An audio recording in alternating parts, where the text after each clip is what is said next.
Hello ଶୁଣେ, ଗୋଟେ ଭାଗ ହଉଛି ତୋର, ଗୋଟେ ଭାଗ ହଉଛି ମୋର।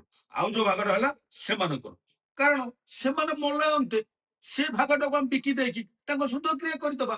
ଆଉ ଶୁଣେ, ଗୋଟେ ମାସ ତୁ ରଖିବୁ, ପେନସନ ପଇସା ପାଇବୁ। ଗୋଟେ ମାସ ମୁଁ ରଖିବି, ପେନସନ ପଇସା ପାଇବି। ଆଉ ଯୋଉ ମାସରେ ଆମେ ଚଳେଇ ପାରିବାନି, ବାସ୍ ତାଙ୍କୁ ନେଇକି ସିଧା ବୃଦ୍ଧ ଆଶ୍ରମରେ ରଖିଦବା। ଆରେ କାହାକୁ ବୃଦ୍ଧାଶ୍ରମକୁ ପଠେଇଦବ? କାହାର ସମ୍ପତ୍ତିକୁ ବିକ୍ରି କରିକି ସୁଧକ୍ରିୟା କରିବ? ବାପା ମାଙ୍କର। ବା, ତମକୁ ମୋ ସ୍ୱାମୀ କହିବାକୁ ମତେ ଲାଜ ଲାଗୁଛି।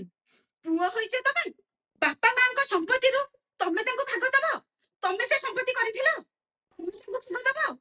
ମଲା ବେଳେ ତାଙ୍କ ସମ୍ପତ୍ତିକୁ ବିକିକି ତମେ ସୁଧକ୍ରିୟା କରିବ? 60 ବର୍ଷ ହେଲା ସେ ତାଙ୍କ ପେଟକୁ ନ ଖାଇକି ନ ପିନ୍ଧିକି ତମ ମାନଙ୍କୁ ମଣିଷ କରିଛନ୍ତି, ତମକୁ ଛୋଟରୁ ବଡ କରିଛନ୍ତି, ତମର ଭବିଷ୍ୟତ ଦେଖିଛନ୍ତି। ସିଏ ଯେବେ ସେତେବେଳେ ସେଇ କଥା ଭାବିଥାନ୍ତେ କହିଲ, ତମେ ତାଙ୍କୁ ପଠେଇଦବ ବୃଦ୍ଧାଶ୍ରମକୁ? ସେତେବେଳେ ସିଏ ହଇରାଣ ହଉଛନ୍ତି ବୋଲି ଭାବିକି ତମକୁ ପାଖରେ ନ ରଖିକି ହଷ୍ଟେଲ ପଠେଇ ଦେଇଛନ୍ତି କି ଅନ୍ୟ କୁଆଡେ ପଠେଇ ଦେଇଛନ୍ତି। ପୁଅ ଜନ୍ମ କରିକି ସେ କେତେ ସ୍ୱପ୍ନ ଦେଖିଥିଲେ, ନିଜର ସୁଖ ସମୟ ତମ ପଛରେ ଲଗେଇକି ତମକୁ ବଡ କରିଥିଲେ, ତମକୁ ସେ ସାହାରା କରିବେ ବୋଲି ଭାବୁଥିଲେ। ତମେ ତମେ ତାଙ୍କୁ ବେସାହାରା କରିଦଉଛ। ଛି, ଭଗବାନଙ୍କୁ ଟିକେ ଡର। ସେ ଉପର ବେଲା ଉପରେ ବସିକି ସବୁ ଦେଖୁଛନ୍ତି। ମୋ କର୍ମର ଫଳ ତମେ ନିଜେ ହିଁ ଭୋଗ କରିବ। କୋଉଠି ଆଉ ସ୍ୱର୍ଗ ନାହିଁ କି କୋଉଠି ଆଉ ନର୍କ ନାହିଁ। ଏଇଠି ସ୍ୱର୍ଗ, ଏଇଠି ନର୍କ। ଆଜି ଯାହା କରୁଛ କାଲି ସେଇଟା ତମେ ଭୋଗିବ। କାରଣ ତମର ବି ପିଲା ଅଛନ୍ତି। କାଲି ଯେବେ ତମ ପିଲା ସେଇଆ କରିବେ, କରିବନି? ନିଶ୍ଚୟ କରିବ।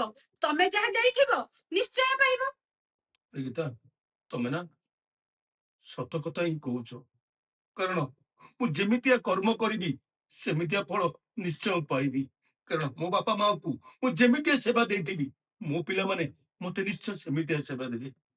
ମୋର ଭୁଲ ହେଇଛି ଗୀତା, ମୁଁ କେବେ ବି ଏମିତିଆ ଭୁଲ କରିବିନି। ପ୍ଲିଜ ମତେ କ୍ଷମା କରିଦିଅ। ମତେ କଣ କ୍ଷମା ମାଗୁଛ? ମତେ କ୍ଷମା ମାଗିବା ଦରକାର ନାହିଁ। ଯେବେ କ୍ଷମା ମାଗୁଛ, ଯା ବାପା ମାଙ୍କୁ କ୍ଷମା ମାଗିବ।